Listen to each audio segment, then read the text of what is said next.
Welcome to the Focused and Fearless podcast, the show designed to explore how you can step into powerful self-leadership and stop settling for less in your life, business, health, and wealth. I'm your host, Heather Angel, and as a certified energy practitioner, coach, and online business consultant with over a decade of experience, you can expect expansive, honest, and enlightening conversations about what it really takes to create the changes in your life and business that right now may just feel completely out of reach. Thank you for choosing to invest in yourself by listening to this episode. Without further ado, let's dive in.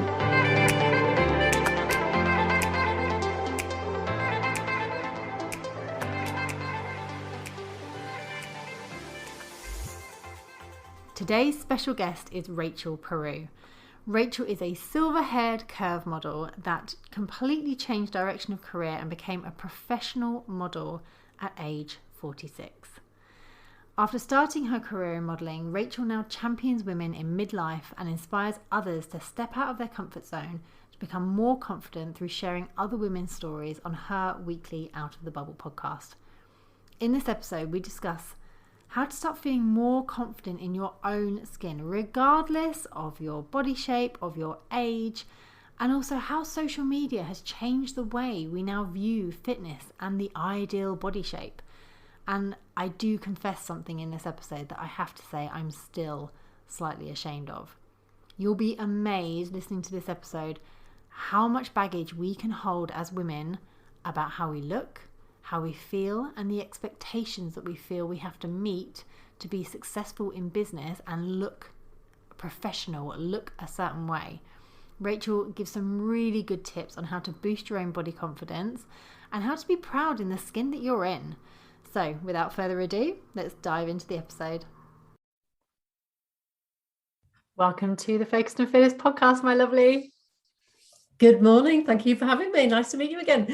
Yeah, it's so nice to have you here. And honestly, as I was saying in the introduction, when we connected, I was just like, oh my gosh, I have to have this lady on the podcast, because what really stood out to me was, I looked at your Instagram. I was like, firstly, this woman is gorgeous. Your confidence just jumps off the page. And I was like, that's it. This lady needs to be speaking to my audience. So let's start from the beginning. How did you get into modeling at, and I'm going to say this in inverted commas, such a late age? I was 46, just coming up to 47 when I started. So I'm not your typical model entry lady, and it's not something I ever aspired to do when I was younger. I would never have had the confidence to have done this in my 20s and 30s.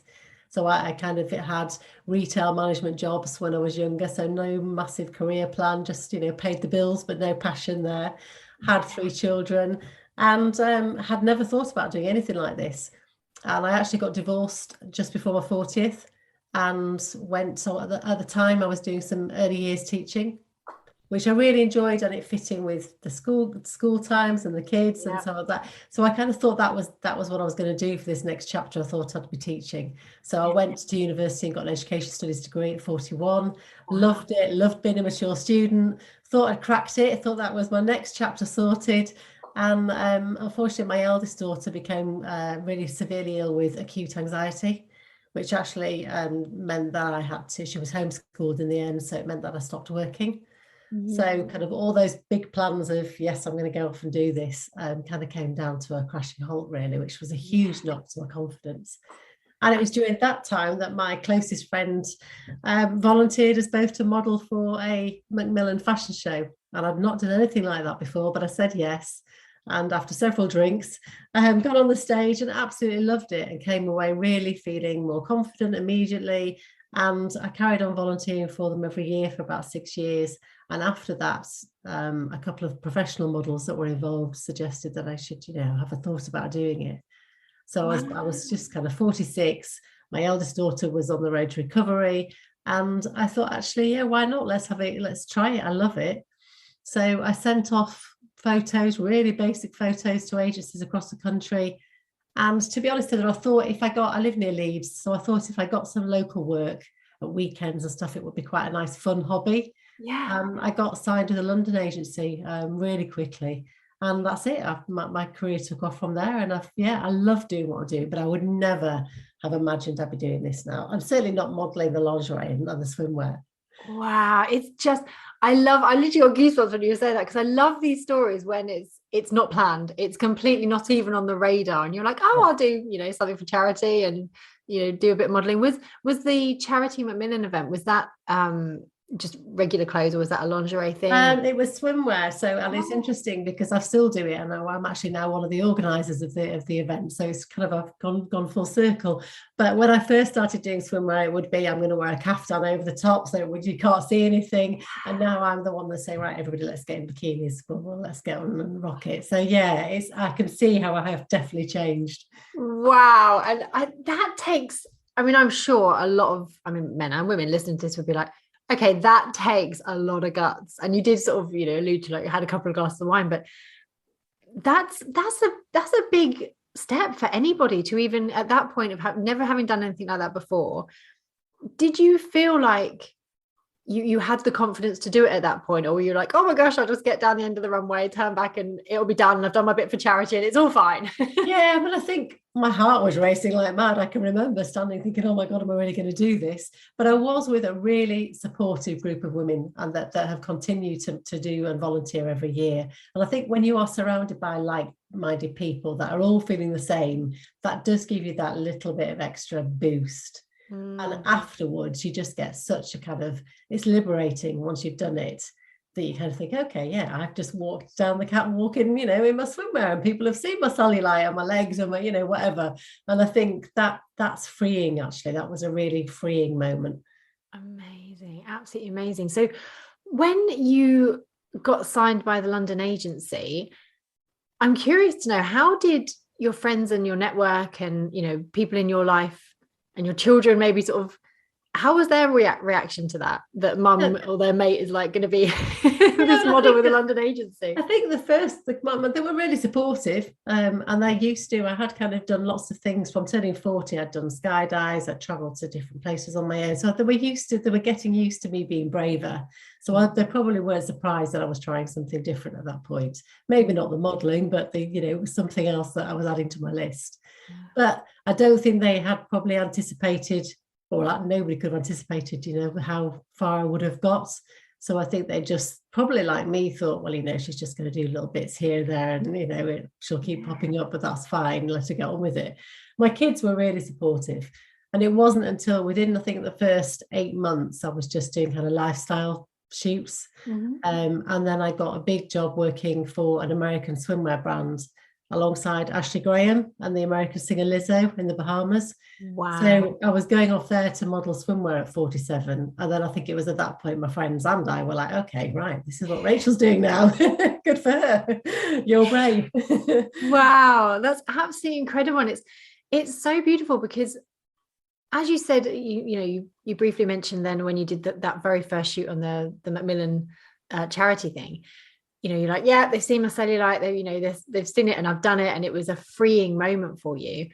How do you feel when you look back to that moment of like, oh my gosh, I can't believe I'm going to do this, to where you are now? How do you feel your body confidence has changed for yourself?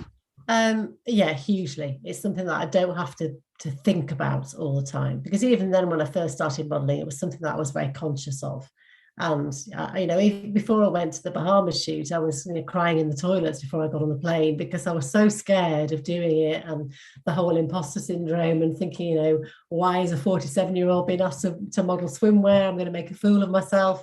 Whereas now I jump at any chance I can to be able to showcase women that are, over 50. So I can see how much my confidence has grown. It's not something that I have to daily battle with to worry about what I look like. And you put that in perfect words, the daily battle, because I know even myself, and I'm sure a lot of the listeners are like, yeah, it is a bit of a daily battle to sort of look in the mirror and not have that instant monkey mind go, oh, that needs to be tucked in a little bit, or you should probably work on that a little bit harder. So over the years, have you felt with the modeling, have you had to work on your body confidence from a mindset point of view, or do you feel that because of what you were doing, it sort of naturally progressed? I think it kind of happened gradually, because I was pushing myself out of my comfort zone. So I started working for lingerie and swimwear brands that maybe you would associate with our age group. So I wasn't so much out of my comfort zone. Whereas now I work for brands of all ages that really kind of, I am always the older model. Last week I worked with Bravissimo and there were 6 other models all under 25. So now I really push myself out of my comfort zone to make sure that I get those jobs, because I think it's really important that we're represented. And so I can see now that that's what I'm kind of drawn to, and I go out of my way to make sure I do it. Whereas at the beginning, I would have tried to stay safe, I think. Yeah, and I'd be curious to know, how do you, now you're really confident. How do you feel when you are put in a situation when you've got like these 20-something models? Do you still have that comparisonitis, or do you have the moments of, oh, I wish it really depends. Yeah, that's the thing about body confidence, isn't it? Because I am so much more body confident, but it's always going to be a work in progress. There are always going to be some days when I don't feel as good as I did the week before. I'm going through the menopause, so I'm aware that my body size is changing. I'm battling with all the different kind of issues that's going on there. And so, this shoot, particularly, one of the days that I was working, I didn't feel amazing when I went there, and I did have to give myself a bit of a talking to before I got on set. But then once I'm there, I absolutely love it, and I can forget about all that. And I'm curious to know as well, obviously not being in this industry at all, but what you said at the beginning, that one of the things that was really great about the Macmillan shoot was that, that supportive group of women. And I absolutely believe that when women come together, we are a powerhouse of absolutely love and joy, and we can do anything when we sort of come together. Yeah. What's it like on a shoot with? Yeah, very much like that. Last week I was fully embraced by the younger women. They were all amazing, all gorgeous. But I just felt like part of the group, and everyone really supports one another. I've been really lucky. I'm going to touch some wood now. I've never worked on a job where I've left feeling uncomfortable or not gelled with the models. I think the model industry does have this kind of aura around it, that it's full of bitchy women that are already competitive trying to get to the top. I think maybe it was like that in the 80s and 90s. It might have been a lot more competitive, but it definitely feels like a supportive network now that I'm in. And that's so gorgeous, because I think you can almost get that perception. We're always in like a bit of a yin and yang situation, with there's very much a conversation happening about female empowerment and women coming together and working together, which is gorgeous. But equally, if you're not part of that conversation, you can be on Instagram or you can be on other social media platforms and seeing all these images of, I'm going to put again in inverted commas, the perfect figure and the perfect body. And you can feel it like they're better than me. They're achieving this more than me.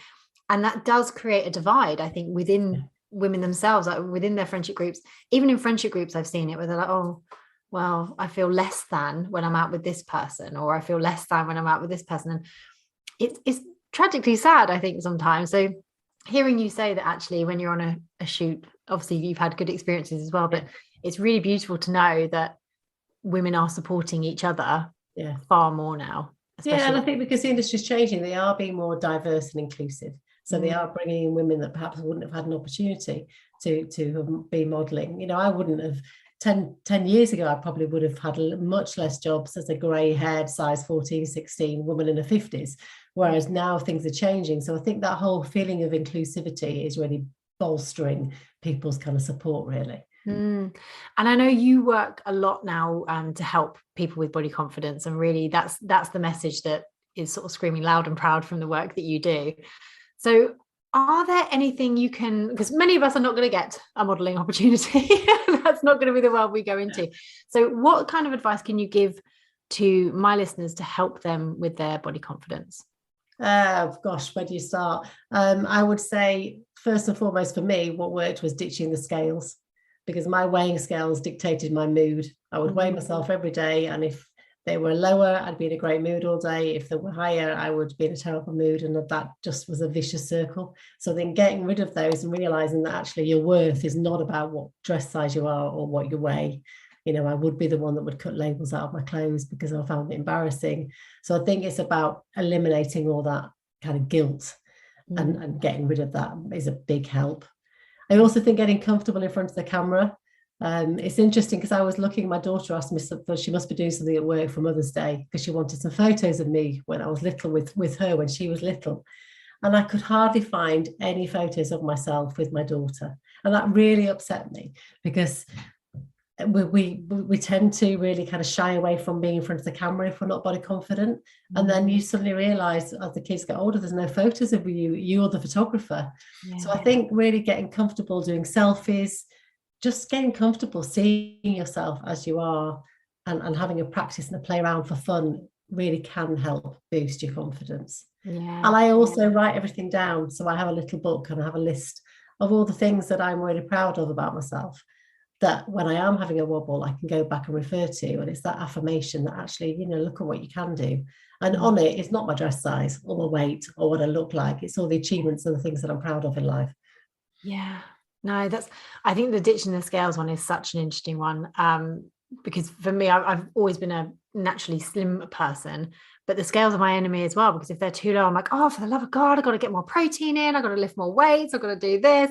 So it hits us from all angles. And it's so ridiculous how, exactly as you say, that can change how we perceive the rest of the day, because we're like, nope, the number on the scales wasn't what I wanted it to be this morning. So therefore I am now less than, or not enough, and we don't realize we're saying this to ourselves. We just kind of go, oh, I've got to eat less today, or I eat more today, or it becomes ingrained in us from generation to generation. If we carry on doing it in front of our children, they're going to carry on doing it. I think it's a hard cycle to break. And I'd be curious to know, because there's a big, I think there's a big conversation around body confidence, body positivity, which I think has been needed for so long, but also that conversation about health and wellness and taking care of yourself, because I do think that I've seen it on, again, good old Instagram, eat what you want, have this, eat your cream cakes, it's all fine. I'm like, yes, absolutely, but not all the time, and not like for breakfast, lunch and dinner, because that's not going to nourish you and take care of you. It's trying to find that balance. So how do you approach sort of your wellness, your nutrition, your fitness from, and I'm going to use the word, it's the wrong word really, but from a healthy place of doing it for you? I don't restrict myself, because I have tried every yo-yo diet in the book, from the age of probably about 14, 15, I dieted until I was in my 40s, and it didn't do me any good. So I don't restrict myself, but it's everything in moderation, isn't it? If I'm going out for dinner, I'll enjoy it, and I won't beat myself up about enjoying it. But then, I'll have a few healthy days where I want to feel better about myself. I exercise because I enjoy it. So I've got a dog, I go out walking, I live in beautiful countryside. Again, my mindset has shifted from seeing exercise as punishing myself, or kind of making sure that I've burnt off the calories, instead of actually, this makes me feel better.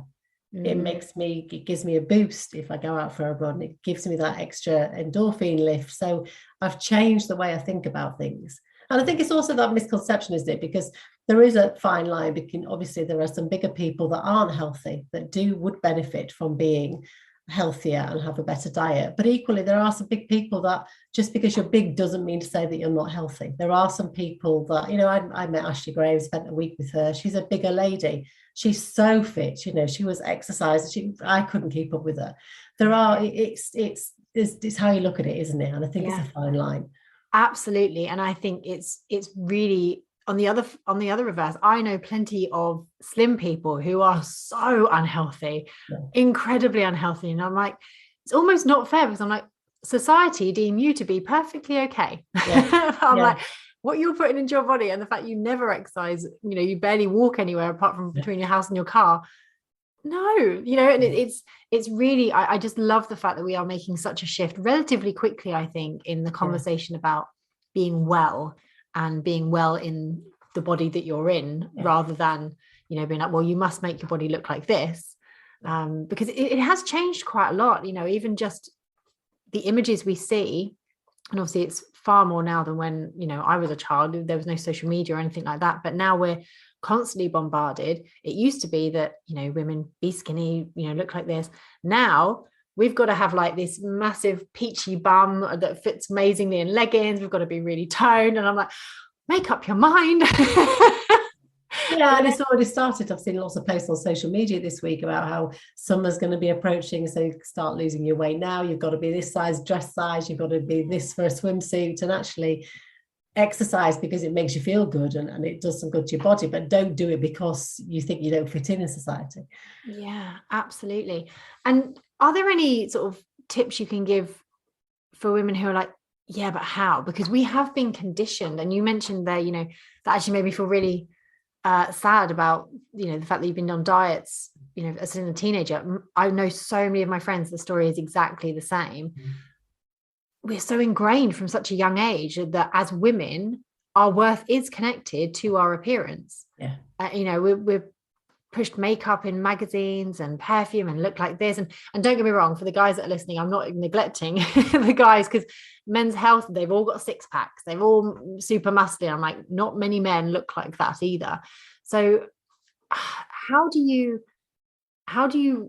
uncondition yourself? How can listeners start unpicking that process of the belief that actually they do need to look a certain way, and they do need to be, or that awful phrase, beach ready and beach body ready, and how do they start unpicking that attachment between what they look like and what they feel they are worth? I think social media, we're so bombarded by all these different images, but actually you can fill your feed with real diversity. And I think that's so important to make sure that you are following people from a whole cross section of body sizes, shapes, backgrounds, because that will normalize seeing different body shapes instead of just following the same people that look just exactly how you want to look. And I think that really helps. And also I think it's finding the things in life that bring you joy. So it's finding those exercises and stepping out of your comfort zone to try new things that you might never thought of doing. I've got a friend that now is an amazing paddleboarder. She didn't start until the 50s. She tried it and she's now hooked and is going on amazing adventures and breaking records.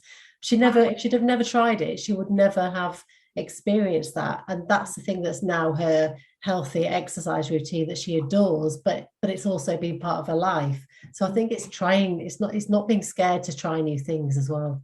Yeah. And that's such a great point. I love that about the paddleboarding. It's so funny. That's on my list. I'm like, right, once it warms up a little bit, I'm going to give that a go. Yeah. But I think it's finding the fun in it, isn't it? Because I can imagine, I'm lucky. I've always loved exercise, same as you. I do it because it makes me feel awesome. But I'm sure there are people listening. They're like, oh my God, gym, no, tried it, hate it, don't like it. And that's okay. It's about finding that thing that's fun. Yeah. Exercise, when we look back, hundreds of years, no one was like, oh, I must go to the gym. Their jobs were manual, or actually they played football, they played games or team sports. So it's not necessarily about, I suppose, thinking, right, fitness means gym membership, fitness means spin class. Yeah, exactly. Because then you're setting yourself up for failure. Because if it's not something that you enjoy, you do start seeing it as a punishment. Whereas you might absolutely love being a gardener. You might love being in the garden. So if that's what you're going to do all day on a Saturday, then you're outdoors, you're exercising, you're doing much more than you think you are. And that's that, and you enjoy it. So there's got to be the right balance, hasn't there? Yeah, there really does. And so you mentioned earlier as well that, now you're going through the menopause, body changes and things like that. Do you see your career changing anymore or adapting or going in different directions, or do you see yourself? No, not at all. I still think, my agency is a specific curve agency. So they're only, because plus size in model agency terms is a size 12 upwards, believe it or not. And I'm a size 14, 16, which is like the average UK woman. So yeah, we've still got a long way to go in that department. God. So they would never turn around to me and expect me to change. They know my body shape, they know my size, and I work with brands that will accept me for that. And so that's not going to change, and I'm not going to change to fit in with anybody. And I am comfortable wearing lingerie. So even if I was a stone heavier, I would still be wanting to do it because that's my body and that's where I am at right now. So yeah, no, I just see me doing more of it really than anything else. Amazing. I'm so pleased that was your answer, because it's just, I said when I looked on your Instagram, because I wanted to go back to one of the points you made about, being kind to yourself. One of the things I did to help with body confidence, because I never thought I had a body confidence issue, I have to say. However, I also went through a divorce. So as soon as I started the separation process from my husband, he'd met someone else. I was like, immediately I was like, it's because I don't look good enough. And I didn't realize that was the thought process that kicked in. But all of a sudden I realized, I was like, I'm going to the gym 5 times a week, working insanely hard, must get my abs back, must look like this. And it took a long time for me to realize, I'm like, oh, there's something I need to work on here, because all of a sudden I've gone, I'm no longer desirable, good enough, worthy, blah, blah, blah, blah, blah. Yeah. Because clearly I didn't look the part. Obviously, Yeah. that was nothing to do with the divorce, as we soon find out. But I think one thing I really realized, and I wonder if you've found this, is that I was actually very judgmental of other women. I'm so pleased I'm not now, but I would see women who were larger, or if they were at the school gates in leggings and they were a larger woman, I would immediately be like, oh, you need to go to the gym. And I hate saying that. I feel sick saying that because it's not who I am now. But I realized that was exactly what I was putting onto myself.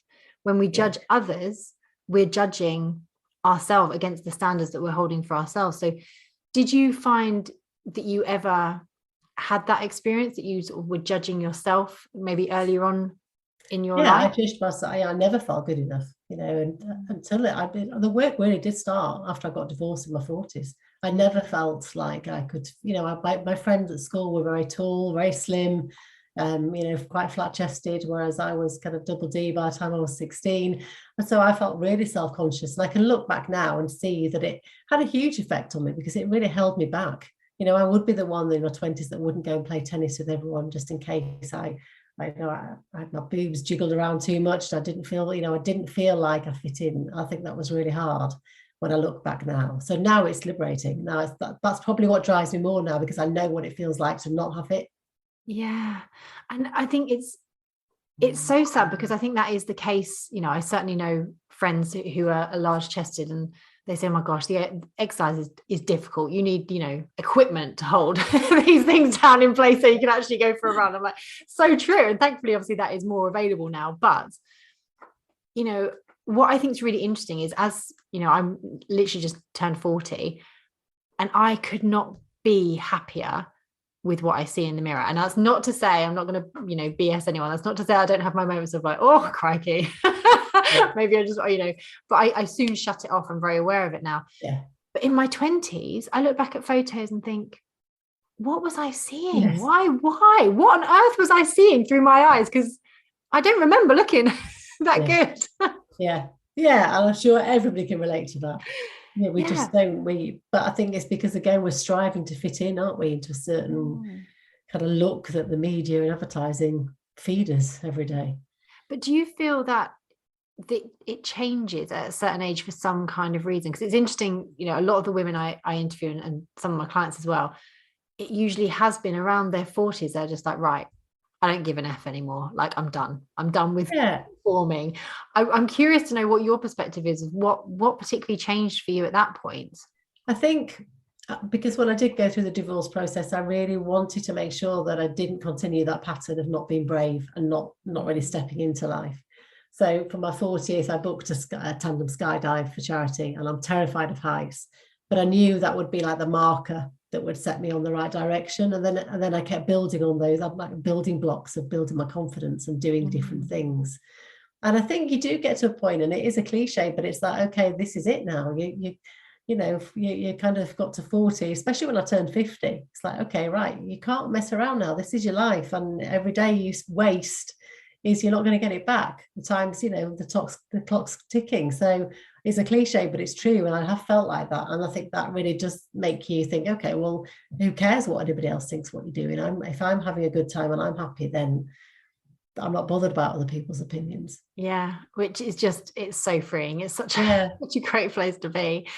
So I would love to know, is there anything, before we talk about the amazing event that you told me about before we hit record, is there anything else you'd like to share with women listening to this who maybe sort of are listening to this going, that's amazing, but I wish, but, I don't look like she does. She doesn't have my body. Is there anything else that you'd like to sort of share for those women? I think every day, just try and look in the mirror and find one positive thing you can say about yourself, because we all have it. So whether it's you think you've got nice eyes, you've got a great smile, and focus on one thing and start building your list up. Because the more you focus on the positive things, the less time you're going to spend worrying about the things that really bother you. Yeah, that's so powerful. I think that's really, really powerful. Thank you.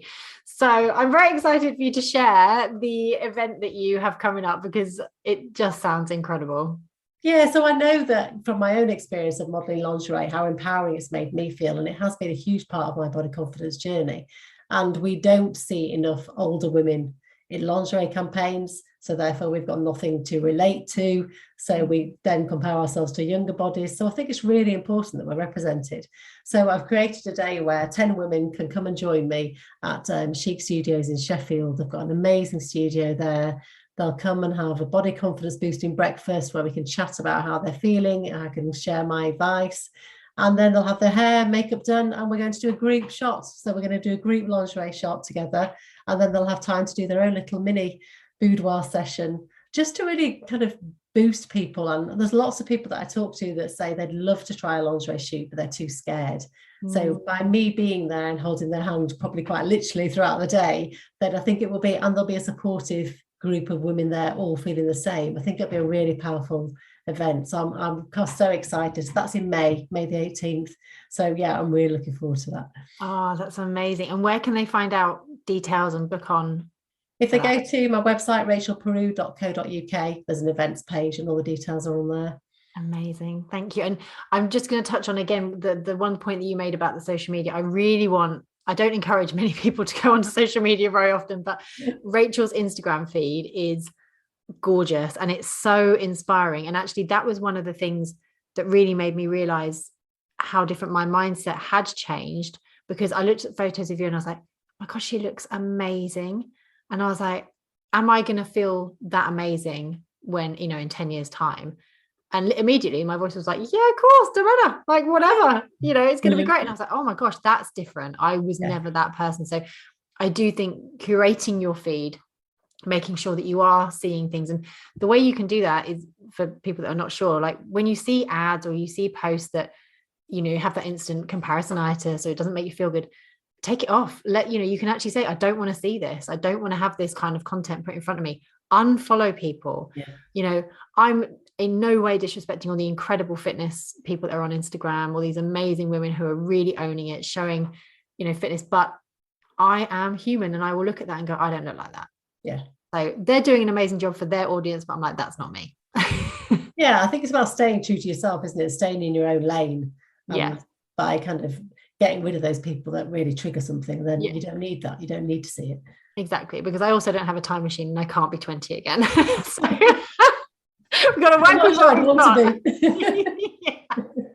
Oh, Rachel, it's been such a joy. You've shared so much wisdom, and honestly, it's a conversation that I've been wanting to have on this podcast for a while, because I think it's really important. And I just think age is just a number. I talk about this all the time. It is just a number. It shouldn't restrict us. Just because we get to 40, 50, 60 even, doesn't mean like, oh, that's it, life's done. I can no longer be desirable. I can no longer have fun. I can no longer be brave. It's like, hell no. Absolutely. One of my guests the other day was like, 60 is a new 40. I'm like, yes. Yeah, love it. Amazing. Thank you so much. It's been a great conversation. Pleasure. Thanks, Heather.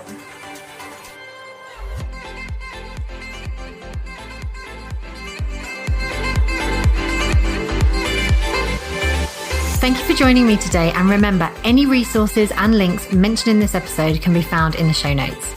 If you're enjoying this podcast, I would be so grateful if you would kindly share, subscribe, and leave a positive review so that the podcast can help and reach as many people as possible. Thank you again for listening. Have a gorgeous day, and I'll see you in the next episode.